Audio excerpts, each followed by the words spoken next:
अला बोल कांगड़ जी तो चोचो बकर गयो चोचा बरफ ओ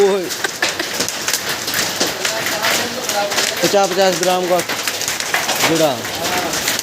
200 ग्राम का ये भगवान बचा लिया तो मैं तो मर गई पसलियाँ तो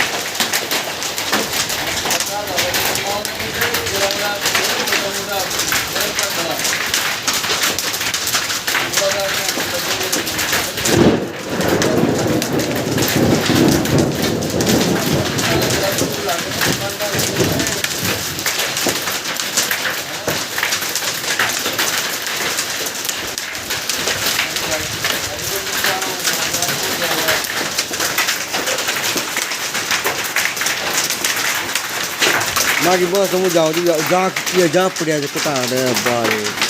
बारे